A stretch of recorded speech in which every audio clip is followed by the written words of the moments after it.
Hey everyone, I'm Jill and this is YesterKitchen. Today we're going to go to the 1950s and the 1960s and explore Cherries Jubilee. You're going to love it. Let's get started.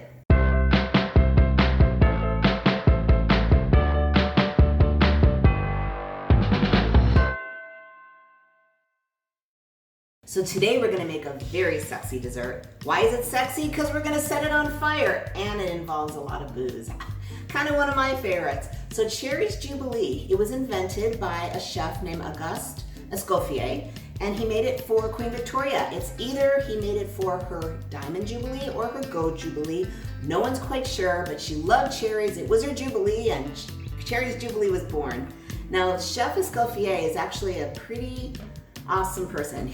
Before he came along, all chefs were private chefs. They were for very rich people or they're private chefs, and not a lot of people had access to them. He decided that chefs needed to come to the average person, so he started doing that, and that's where all of this wonderful thing that we have today came from. So thank you, Chef Escoffier. Okay, so let's get started. We have a pan. We're on about a medium heat, and we're gonna start by adding 2 tablespoons of butter. We're just gonna let that melt for a second.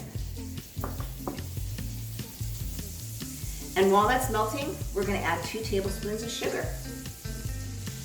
And we're just gonna kind of let that go together until the sugar melts and the butter bubbles. The original Cherries Jubilee did not contain ice cream. I don't know when exactly ice cream was added, but I'm so glad somebody came up with the idea. So, we're bubbling away. So as you can see, our sugar and our butter are starting to bubble. Now this particular recipe for Cherries Jubilee is pretty darn boozy, but and now we're gonna add 1 teaspoon of fresh grated orange rind, which is about 1 orange, maybe a little less, and 1 teaspoon fresh grated lemon rind. Same thing. I use a microplane to grate them, but you can use a cheese grater, whatever you want, just to get them grated pretty fine. And now we're gonna let this go just a couple minutes until it turns brown. This recipe is actually meant to be prepared tableside to impress your guests, which is why it was so popular in the 50s and 60s. It was something new, dramatic, and every housewife can go, hey, look what I can do. Toward the end of the 60s, it kind of fell out of favor. People started thinking it was kind of cliche and it went out of favor. But while we're waiting for this to get brown, the cruise industry still loves Cherry Jubilee. And if you go on a cruise, chances are one night you're gonna see your maitre d' making Cherries Jubilee. Now, if you haven't been on a cruise or you're curious about a cruise, I did an episode on the Love Boat. That's actually one of my favorite episodes that I've ever done. And I do 2 cocktails for you, big surprise alcohol. So if you want, check it out.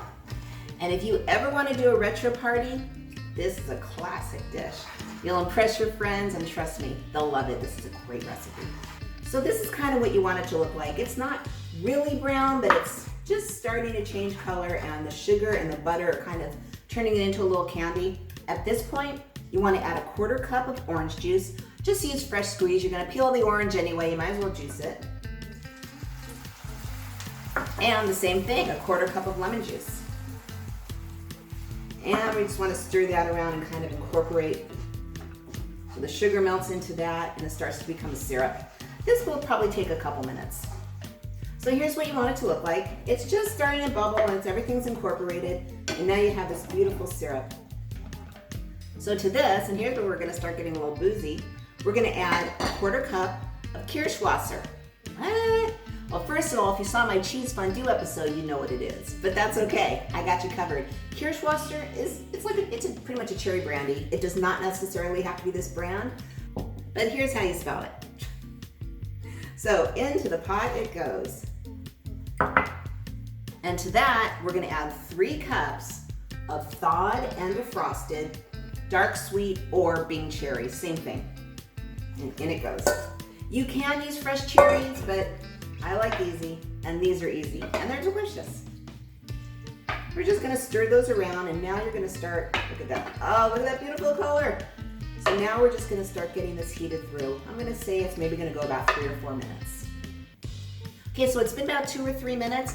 Don't boil it because you are pouring it over ice cream and, sorry about that, and you don't want a milkshake. You want Cherries Jubilee. So speaking of ice cream, I go classic, French vanilla, just one perfect scoop.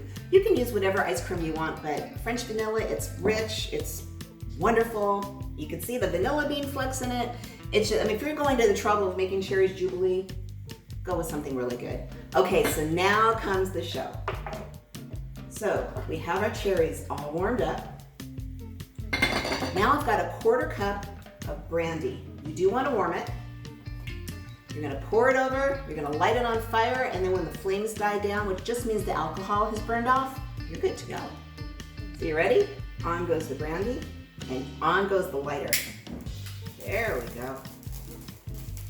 Look at that, ta-da! Just takes a couple seconds. There's not really a lot of alcohol in here. So the flames have died down. You're gonna turn your pan off, get rid of the lighter, get rid of the brandy. Bring your cup of ice cream here. And this, my friends, is classic Cherries Jubilee. Let's put this out of the way. And there you go. Look at that. Pure, classic, beautiful. Invite your friends, impress your friends, and have a great time. If you would like to explore more dishes from your childhood or just the past, I invite you to subscribe. I release new videos every Friday. In the meantime, here's some more retro dishes for you. And remember, every dish has a story. I'll see you in the next video.